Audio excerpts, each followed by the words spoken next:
just like you and me, more than half the global population lives in the cities. But have you ever thought about the gender bias in the way our cities have been planned? For example, Amsterdam has 35 public toilets for men, but only 3 for women.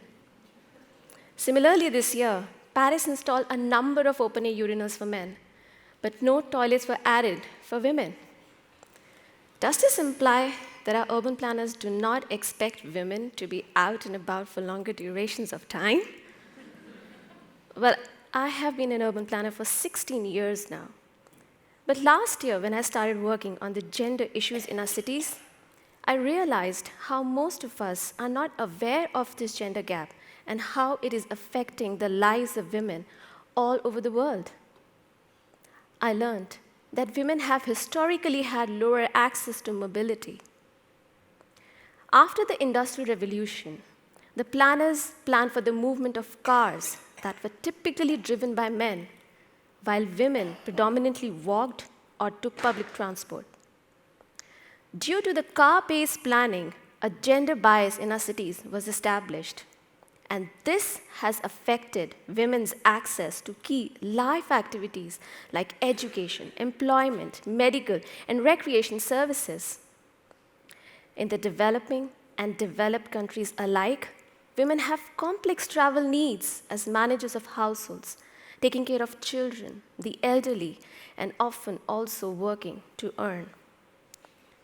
Even though women carry an unequal burden of roles to play in our society, men also typically get the first right to the fastest or the most efficient mode of transport for themselves.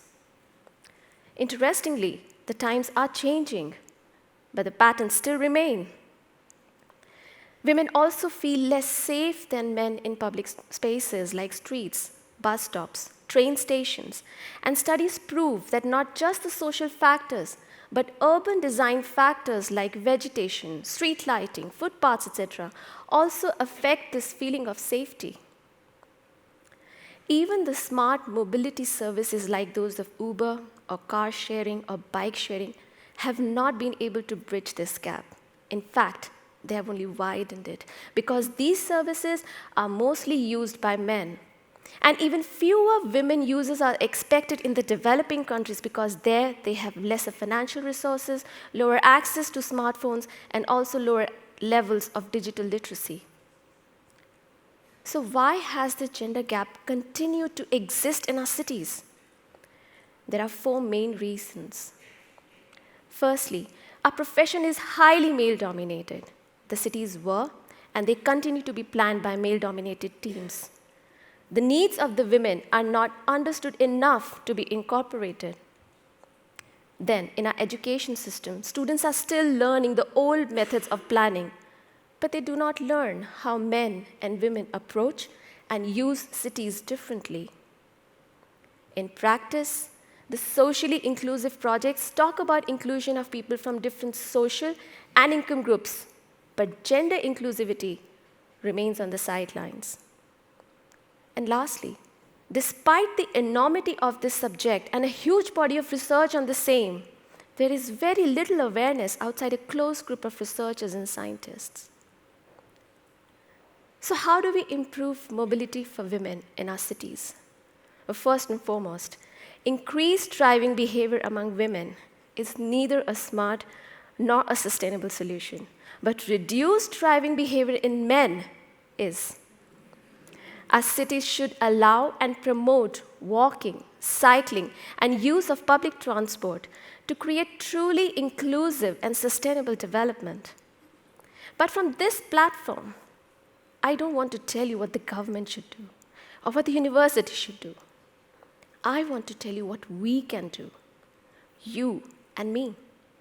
And there are some very simple but effective steps that we can take to remedy this situation. First, talk about it. Talk about it with your friends, your family, your relatives, on your dining table, and just create awareness about this topic. Second, elect those mayors and aldermen who you believe will better understand your needs from your cities. Third, participate. Whenever the government is organizing a participatory event, go yourself. Don't send your husbands, your boyfriends, your sons or fathers to do it for you. Go yourself and be heard. And fourth, most importantly, don't be shy to ask. We can also make petitions to the government requesting more women-friendly urban and transport solutions. Remember, sometimes unequal distribution of resources is necessary to bridge the gap. The equality is not in our actions, it is in the outcome. To conclude, the gender gap in our cities has been around for way too long. It's time we do something about it, and the time is now. Thank you.